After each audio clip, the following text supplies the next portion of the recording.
Sa Maynila, panatag kayo. Huwag kayong mag-alala. Kokonyatan ko yung mga nambubuli sa inyo. Sa lahat ng viewers dyan ng Manager TV, please subscribe and click the notification button. God first. We bought that machine during my first term. Nag-stagnate, walang gumamit, hindi ginamit, hindi pinatakbo. Ngayon, tumatakbo, nagagamit. Dozens of people already benefited from this expensive, very expensive procedure. I hope, buti si Jess, hindi ma-atake ito. Dahil wala pang minamahal si Jess eh. Sa maraming minahal, magkasakit kayo sa puso. At least there is something for you there in our hospital ng Maynila. We're very proud of them, those doctors. 2 patients spent 975,000 pesos. When they billed by the city government, 0. Walang tosgas yung pasyente, courtesy of the city government of Manila and the taxpayers of the city of Manila. Now, I'll make it quick dahil lumuhulas na ang mga Natasha at Chinchangson ninyo. Napakainit. Diyos ko. Napakainit ang panahon. Sana ganun din ang init ng pagmamahal ninyo sa isa't isa. Paalala ko lang kidding aside. But on a serious note, please drink a lot of water. Balde-balding tubig ang inumin ninyo. Huwag kayong matatakot na ihikay na basta uminom kayo ng hydrate yourself. It's very important in this summer. May yata 41 degrees. Masyado mainit. Especially yung ating mga frontliner, DPS, MTPB, engineering, yung mga nasa kalsada natin, Estero Ranger, Baseco Ranger, Rose Puliba, lahat sila nasa kalsada. Mag-iingat kayo. Lagi nyo iisipin, kailangan nyo pangalagaan din ang inyong sarili. Dala nang mayroon din pamilya sa inyo naghihintay pag-uwi nyo mamaya pagtiklop ng araw. So mag-iingat, mga kasama ko naglilingkod sa bayan, especially in the front line sa field. Now, isang masigabong palakpakan para sa ating Chief of Staff, Cesar Chavez.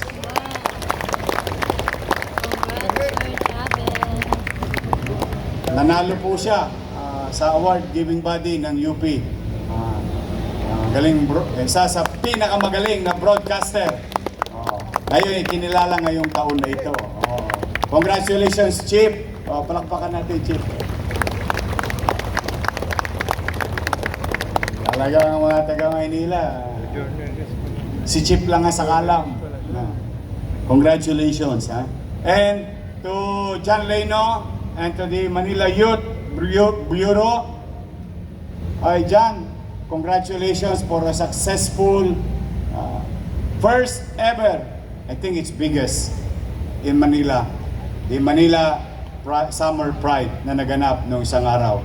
Thank you very much sa DTCAM, Manila Youth Bureau, sa pamumuno ni JD at 10 ng kanyang mga kasama. At siyempre yung Bexi ng Maynila, congratulations sa inyong lahat. To Yan, Councilor Yan Ibay, congratulations and to Sangguniang Panglungsod. At would like to send a message to the parents, proud parents and family of members of the LGBTQIA community that here in Manila, you have a safe place for you. Sa Maynila, panatag kayo. Huwag kayong mag-alala. Kokonyatan ko yung mga nambubuli sa inyo. May pakasama pang pitik sa tenga yan. Sa Maynila, tayo lahat pantay-pantay. Your preference, your personal things is with you alone. Once we work together, we don't do prejudice. You can excel from your field of undertakings. You were hired, you were part of the Manila City Government Organization because you have value.